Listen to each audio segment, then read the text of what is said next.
Egypt Games, Chapter 18. Where's security?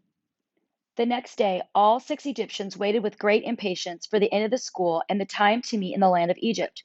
Everyone was anxious to see if April's question would be answered. But 2 of the Egyptians had a special reason of their own to be impatient. Marshall had lost his octopus, security, and there was a reason to believe that it had been left in Egypt the night before. Marshall wanted security back, and Melanie wanted Marshall to quit pestering her and be himself again. The night before, when everyone had left Egypt in such a hurry, they'd been too busy getting away from the rain and the darkness and question the mysteriously answered to remember about security. Not even Marshall had thought of it. And then, just as Marshall and Melanie got back to their apartment, their dad had come in early from the university. He had just been promised a teaching assistantship for this spring semester, and he'd been in a mood for celebration. He'd rushed Marshall and Melanie into the car, and they'd driven to the school where their mom taught, and then they had all gone out to dinner. It was an exciting and unusual evening because until Dad got out of school, money was scarce, and they didn't eat out very often. In fact, it had been such an interesting evening that Marshall hadn't had time to remember about security until they were home. Melanie had been climbing into bed when Marshall came into her room. The minute she had looked at him, she had known what was wrong. Either security was lost or the world was coming to an end. It had to be that serious. Of course, Marshall had wanted to go out right then to Egypt, and Melanie had a hard time convincing him that that was impossible. It was late. They were both ready for bed, and outdoors the rain was coming down in a great wet roar. Mom and Dad would never let them go alone, and if Dad went with them, the other Egyptians would never forgive them for giving away Egypt to a grown-up. Melanie had known that Marshall understood the importance of what she was saying and that he was trying awfully hard to believe that it was all more important than finding security. He had gone to the window and stood looking out at the waves of rain that swooshed against the pane. When he came back to Melanie's bed, his chin was wiggling. But, but security will drown if I don't go get him, he said. Melanie had taken a hold of his shoulders. Marshall, honey, octopuses can't drown. They live in water, she had said. Marshall hung his head, and he finally sighed and said very softly, But security is another kind of octopus. Just then, Melanie had thought of something that helped. You know what? I'll bet you didn't leave security in Egypt at all. Now that I think about it, I don't remember seeing him there today. I bet you left him at the nursery school. I bet he's safe and sound in the playroom at the nursery school. And you can get him in the morning when you go to school. Then Melanie had taken Marshall back to his bed and tucked him in. She wasn't at all sure that she believed security was at the nursery school, and she knew that Marshall didn't either, but they had both tried to believe it as hard as they could. In the morning, it had still been pouring down rain when it was time to go to school, and Melanie's dad had insisted on taking everyone to school in his car on his way to the university, so there had been no chance to check to see if security really was in the land of Egypt. And just so they both had feared, he had not been at the nursery school. So there had been nothing they could do but wait for school to be over and the time for Egypt to come. Fortunately, it had stopped raining during the day, although the sun never came out. But when the time finally came and all 6 Egyptians squeezed back through the fence in Egypt, security wasn't there either. The storage yard was wet and muddy and bare. Inside the temple, things were damp and messy from the wind-blown rain. Ashes and papers were blown all around, and some plastic flowers had fallen off the bird bath. But there was no sign of security anywhere. The next day, Marshall wouldn't even take part in the ceremony. He just sat on a box against the fence and watched with big, sad eyes. Everybody tried to talk to him and cheer him up, but he wouldn't answer. Looking at him, the others remembered with a feeling of shock that he was an awfully little. He usually seemed bigger. Somehow, no one felt very enthusiastic about starting the ceremony, without really knowing why.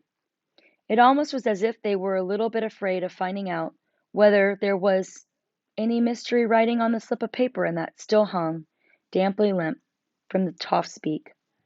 But at last Melanie, whose turn it was to be the high priestess, got things going. She did pretty much what April had done the day before until she got to the part where she took the slip of paper out of Thoth's beak and read it. On one side was April's question, just what Melanie had thought it would be. When will I go home again? And on the other side, Melanie looked up at the other Egyptians with wide eyes, and then she turned and looked, long and hard, at Thoth. Finally, she walked right out of the temple, threw the paper on the ground, and said, I think we better just stop playing this awful game. Everyone crowded around, grabbing for the paper and asking questions. And it went rounds. It left lots of startled faces behind it. The back of the paper, which they all knew had been clean and blank when they had left Egypt the night before, was now covered with writing. In the same small, wavery handwriting that had answered Ken's question, the oracle had written, the best thing we can do is to make wherever we're lost in look as much like home as we can. Again, no one had seen the words being written. Again, what they said didn't sound like anything that a kid would make up. Something very strange was going on. As one person, the 5 biggest Egyptians turned to look at the other temple. There on the left was the altar to Set that they had built themselves from nothing but an old egg crate, and on top of it, the man-made hand statue of Set, looking a little more sunken and slimy than usual from the blowing rain the night before. On the right was a bird bath altar with a plaster head of Nefertiti, lovely and gracious in spite of the cracks and chips. And in the back was a newer altar to Thoth, with its candles and incense still burning in the front of the old stuffed owl that Toby had cut his teeth on. It had only been a game. Of course, it had been a very special one, more serious and important and mysterious than most, and a lot more fun. And there had been times when it seemed to have even a mysterious sort of reality about it. But no one had believed, when you came right down to it, that it was anything more than a game. At least, no one had until today. I think Ross is right, Ken said suddenly. I told you guys before, there's something kooky about this whole thing. He grinned at Toby. How about it, Tobe? You ready to go back to playing basketball? Toby shrugged. I think you guys are a bunch of chickens, he said.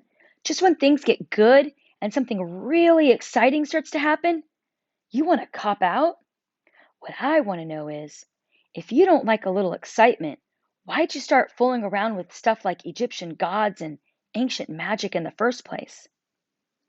Look, wise guy, April said, it just so happens that I didn't say I wanted to cop out. And if you're so crazy about excitement, why don't you just go jump off a bridge or something? That ought to be exciting enough to suit you. It just so happens that some people think there's such a thing as too much excitement. Toby grinned at April in a way that said he wasn't looking for a fight. Hey, I'm not arguing, he said. If everyone wants to split, it's all right by me. Let's just forget. No, Marshall said suddenly in a loud, clear voice. It was the first thing he'd said since he found out that security definitely wasn't in Egypt. No. Marshall got up off his box and came over where the rest of them were standing. His chin was up and he was looking much more like himself. Let's not stop.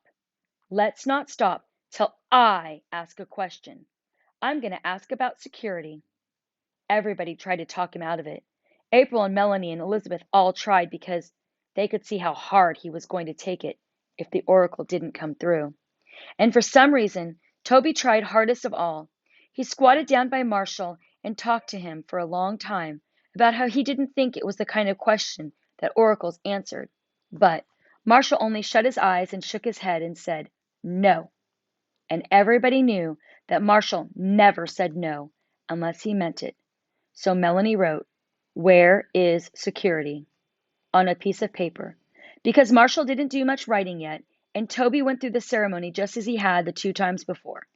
Marshall went home acting almost as if security had already been found, but everyone else went home worried. Melanie and April and Elizabeth and Ken didn't quite know whether to worry because the question might be answered or because it might not be. The whole thing was getting to be weird and creepy, and they couldn't really wish for another answer. But at the same time, what were they going to do about Marshall? But Toby was the most worried of all.